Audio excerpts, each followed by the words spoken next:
विजयी के झंडा लहा रावे के बहो भैया, दीपेंद्र भाई के जीतावे के बहो चाचा। आप हमें दीजिए समर्थन, हम लाएंगे परिवर्तन। आप हमें दीजिए समर्थन, हम लाएंगे परिवर्तन। ग्राम पंचायत राज बेलवा से पंचायत समिति पद के लिए भाई दीपेंद्र प्रसाद, जिनका चुनाव चिन्ह है कप और प्लेट छाप। कप और प्लेट छाप जो क्रमांक संख्या 3 पर अंकित है। क्रमांक संख्या 3 पर अंकित कप और प्लेट छाप पर ही अपना जोरदार बटन दबाना है और भाई दीपेंद्र प्रसाद को भारी से भारी मत से विजयी बनाना है। इनकी जीत आप तमाम मतदाता मालिक की जीत होगी। इनकी जीत आप तमाम ग्राम पंचायत राज बेलवा के समस्त मतदाता मालिक की जीत होगी, समस्त जनता की जीत होगी। तो याद रखिए, बस एक ही निशान, क्रमांक संख्या 3 पर अंकित कप और प्लेट छाप। कप और प्लेट छाप। कप और प्लेट छाप। बेलवा पंचायत के समस्त जनता जिंदाबाद जिंदाबाद जिंदाबाद। बेलवा पंचायत के समस्त जनता जिंदाबाद जिंदाबाद जिंदाबाद। कप और प्लेट छाप जिंदाबाद जिंदाबाद जिंदाबाद। कप और प्लेट छाप जिंदाबाद जिंदाबाद जिंदाबाद। दीपेंद्र भैया जिंदाबाद जिंदाबाद जिंदाबाद। दीपेंद्र भैया जिंदाबाद जिंदाबाद जिंदाबाद। वोट जी कोरी सपोर्ट जी कप और प्लेट निशान, केहू ना कैलस हवा बनैलस पूरा करब होगा। भाई दीपेंद्र के कोरी सपोर्ट जी लब पे रही राउना, केहू ना कैलस हवा बनैलस पूरा करब होगा। जब ले जी अब साथ छोड़ब ना भैया और करब गुनगान। जब ले जी अब साथ छोड़ब ना भैया और करब गुनगान। हर पल, हर क्षण, हर दिन, हर सुख दुख में अपनों के साथ, अपनों के बीच, अपनों के लिए भाई आपका सच्चा सेवक दीपेंद्र प्रसाद, जिनका चुनाव चिन्ह है कप और प्लेट छाप। कप और प्लेट छाप। कप और प्लेट छाप। कप और प्लेट छाप पर अपना बहुमूल्य मत देकर भाई दीपेंद्र प्रसाद को भारी से भारी मत से विजयी बनाना है। सुनिए चाचा चाची अब की जितावे के बाहो। सुनिए चाचा चाची अब की जितावे के बाहो। कप प्लेट बटन दबावे के बाहो। जितावे के बाहो। कप प्लेट बटन दबावे के बाहो। जितावे के बाहो।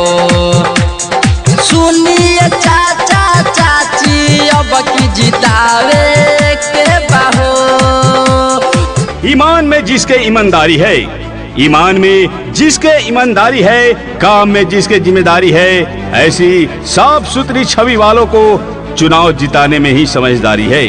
हमेशा गरीबों की सेवा करना ही जिसने अपना धर्म माना हो, जो हर किसी के सुख दुख में काम आता हो, ऐसी साफ सुथरी और न्याय प्रिय उम्मीदवार है भाई दीपेंद्र प्रसाद। अब की बार दीपेंद्र भाई को ही अपना समिति बनाना है और कप और प्लेट छाप जो क्रमांक संख्या 3 पर अंकित है, कप और प्लेट छाप पर ही अपना बटन दबाना है। कप प्लेट बटन दबावे के बाहो। जितावे के बाहो। सुनिए चाचा चाची अब की जितावे के बाहो।